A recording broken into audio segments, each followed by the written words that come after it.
नमस्कार दोस्तों, आपका स्वागत है हमारे चैनल कहानियों के दौर में। आज मैं आपको सुनाने जा रही हूँ बेटे और बहू ने पिता की पीठ पीछे ऐसा क्या किया कि पिता हो गया घर छोड़ने पर मजबूर। चलिए शुरू करते हैं आज की ये कहानी। अरे जगदीश बाबू, आज आपको ही याद कर रहा था और देखो आपने फोन कर दिया। कहिए क्या हाल है? लगता है अब मेरठ जाकर हमें भूल ही गए, तभी तो अपना घर भी बेचने का विचार कर रहे। मुनेश जी ने जैसे ही जगदीश जी से ये सब कहा, वो आंखें फाड़ फोन को ऐसे घूरने लगे मानो कोई ऐसी बात हो गई जो कभी सपने में भी वो ना सोचे हों। ये आप क्या कह रहे हैं मुनेश बाबू? मैं तो आप सबका हाल पूछने को फोन किया और जानना चाहता था मेरे बच्चे मतलब मेरे पेड़ पौधे सब ठीक तो है ना। मैं तो अपने घर आने की सोच रहा था, पर आपकी बातें सुन मेरा सिर घूमने लगा। सब सच बताइए, क्या बात हो गई? आश्चर्यचकित जगदीश जी पूछे, ये आप क्या कह रहे हैं? जगदीश बाबू, आपके घर में तो कुछ दिन पहले से लोग रह रहे हैं। सुनने में तो यही आया आप घर बेचकर अब मेरठ में ही रहने वाले हैं। लगता है आपके बेटे ने आपको कुछ बताया नहीं।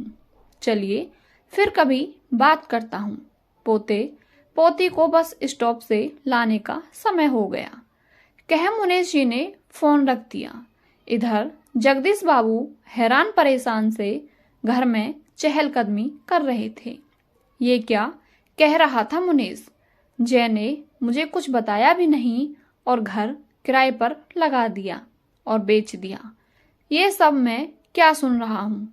कितने जतन से कुंती के साथ मिलकर घर बनाया था।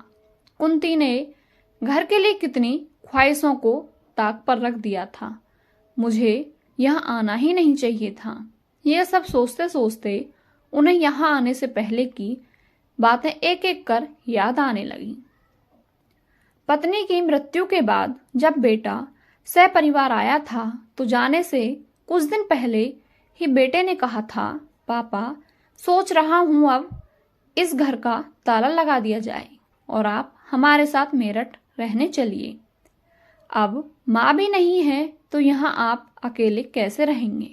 हम दोनों पति पत्नी काम करते हैं, आपके पास यहाँ रहना मुनासिब नहीं होगा, इसलिए आप हमारे साथ चलिए।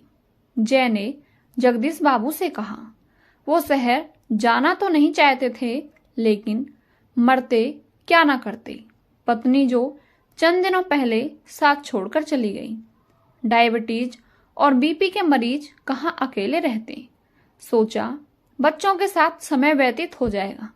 एक ही बेटा है जिसके साथ जाने के अलावा कोई चारा नजर नहीं आया, और बेटा जगदीश बाबू को अकेले छोड़ने को तैयार नहीं था।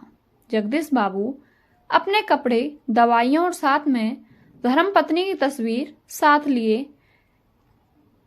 एक गांव से निकल मेरठ चल दिए। मेरठ में बेटे का 2 कमरों का घर और 5 लोग, जय, उसकी पत्नी लता और छोटा बेटा एक कमरे में और उससे बड़ा दूसरे कमरे में दादा के साथ रहने लगा। कुछ ही दिन हुए थे। जगदीश बाबू का बहुत कोशिशों के बाद भी यहाँ मन नहीं लग रहा था। अपने यार दोस्तों के साथ गांव में रहने की आदत, उनके साथ बैठकर अपने दुख सुख कहना, पत्नी की आती याद, इन सब से जगदीश बाबू दुखी रहने लगे थे। वो वापस अपने गांव जाना चाहते थे। आज यही सोचकर हाल समाचार लेने को मुनेश जी फोन किए और साथ ही ये बताने को कि अब वो वहीं रहने आना चाहते हैं। पर मुनेश जी की बात सुन वो परेशान हो गए। शाम को ऑफिस से जब बेटा आया, उसे अपने पास बुलाए और बोले, बेटा मैं वापस उस घर जाना चाहता हूँ जहाँ तुमने ताला लगवा दिया था। मेरा मन यहाँ नहीं लग रहा है। जब तक हाथ पैर सलामत हैं मैं अपनी देखभाल कर लूँगा। जब नहीं कर पाऊंगा तो यहाँ आ जाऊंगा। पर पापा, अब आप उस घर में नहीं जा सकते।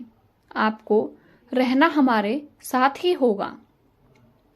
वहां हम तो साथ नहीं होंगे। घर में कदम रखते ससुर की बात सुन बहू ने कहा, यहाँ भी कौन सा तुम लोग रहते हो?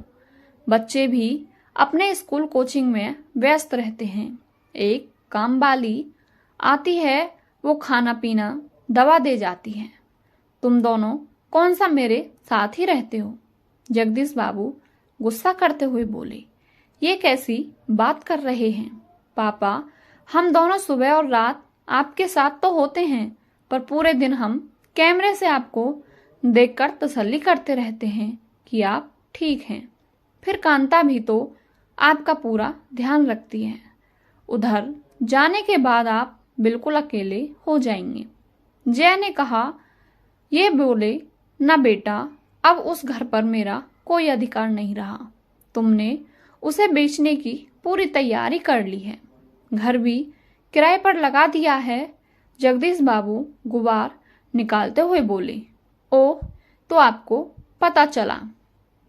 चलिए फिर हम कागज पर आपके दस्तखत भी लेते हैं ताकि बाकी की कार्रवाई की जा सके। जय ने पत्नी को आवाज देकर बोला, जरा वो पेपर लेकर आना। जय पिता के पास बिना किसी झिझक के ढीठ की तरह बैठ गया। लता कागज लेकर आई और जगदीश बाबू के सामने रख दी।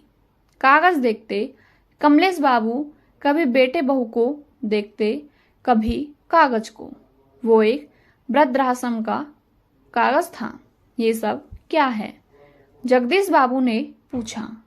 पापा, हम घर बेच नहीं रहे, बस उसे किराए पर लगा दिया है। एक चाबी वहां अजीत अंकल के पास रहती थी।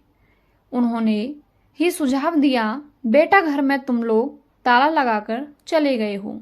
जानता हूं तुम लोगों के पास अपने लिए पर्याप्त पैसे हैं, किराए की जरूरत नहीं होती, पर एक सुझाव है मेरा, ये घर की किराए पर लगा दो और जो भी किराया आएगा, भाभी अक्सर जिस वृद्धाश्रम जाकर सबकी सेवा करती थीं, वहां दान दे दो।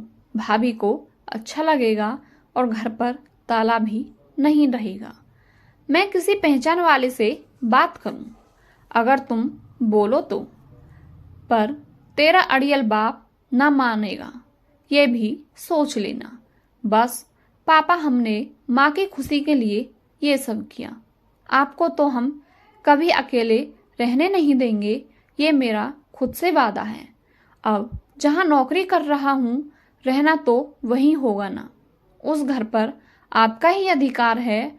वो घर कल भी आपका ही था, आज भी आपका ही है। उस पर लगा ताला भी आपका और चाबी भी। आप नहीं बेचना चाहते हो तो हम ऐसा क्यों करेंगे? वैसे एक खुशखबरी है आपके लिए।